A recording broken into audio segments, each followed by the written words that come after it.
Bonjour et bienvenue dans ce journal de l'économie. À la une de l'actualité nationale, la charge de subvention du gaz butane et du sucre a diminué de près de 11 milliards de dirhams pendant les 11 premiers mois de l'année 2020. La charge de compensation du sucre en quantité est en baisse de 6% par rapport à la même période en 2019. Quant à la charge de la subvention du gaz butane, elle a reculé de 7%. Pour leur part, les encours des dossiers de subvention de ces deux produits ont atteint plus de 11 milliards de dirhams à fin décembre 2020.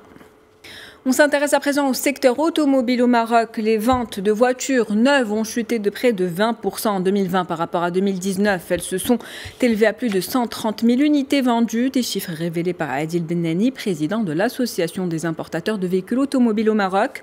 Celui-ci précise que le segment des voitures particulières a reculé de plus de 21%, alors que celui des véhicules utilitaires légers, lui, a chuté de près de 8%.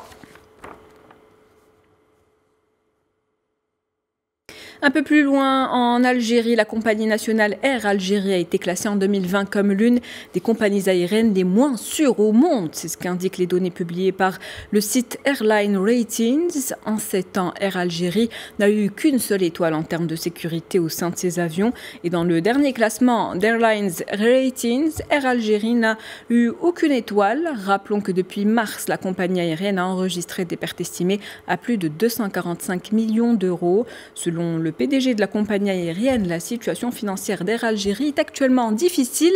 Celui-ci a ajouté que le programme de renouvellement de la flotte de la compagnie a été suspendu en raison des répercussions économiques de la pandémie de coronavirus. On reste sur le continent direction l'Afrique du Sud, dont l'économie continue à souffrir. Pour les économistes, le pays ne pourra pas faire face aux conséquences économiques d'un deuxième confinement. Déjà, lors du premier confinement, les entreprises ont été durement affectées. Elles ont déjà puisé dans leurs réserves et n'arrivent toujours pas à sortir la tête de l'eau. Les économistes alertent sur le fait que l'Afrique du Sud ne dispose pas d'assez de fonds pour le financement des allocations chômage en cas de mise en place d'un autre confinement sévère. Dans le reste de l'actualité en zone euro, l'inflation est restée négative en décembre dernier, signe d'une conjoncture qui persiste. C'est ce qu'a annoncé l'Office européen des statistiques. Le taux d'inflation annuel dans les 19 pays de la zone euro s'est maintenu à moins 0,3% selon les données de l'Eurostat, des chiffres loin des objectifs affichés par la Banque centrale européenne, chiffres qui justement alimentent l'inquiétude sur l'état de l'économie européenne avec la crainte d'un scénario de déflation, un scénario de baisse des prix et de chute de la demande.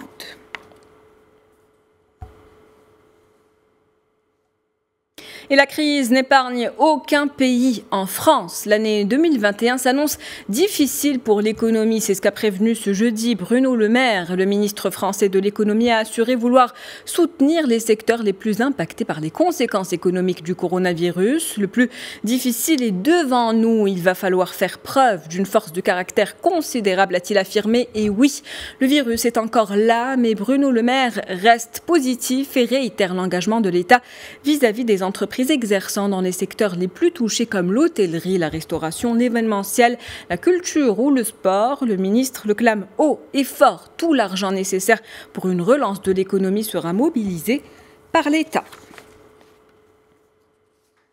On s'intéresse à présent à Veolia qui n'abandonne pas son projet de rachat de Suez. Après une pause pendant les fêtes, Veolia relance son offensive et a transmis ce jeudi son projet d'offre au conseil d'administration de Suez. Rappelez-vous, en octobre dernier, Veolia avait acquis près de 30% des parts de Suez rachetées auprès d'Engie. Un achat jugé comme hostile par Suez qui, pour le moment, ne réagit pas. Pour finir, le bras de fer entre Washington et Pékin se poursuit. Après avoir interdit toute transaction sur pas moins de 8 applications chinoises, les États-Unis comptent interdire aux Américains d'investir dans les deux entreprises chinoises, Alibaba Group Holding et Tencent Holding, en cause leur lien présumé avec les services militaires de sécurité chinois. La liste des entreprises blacklistées s'allonge.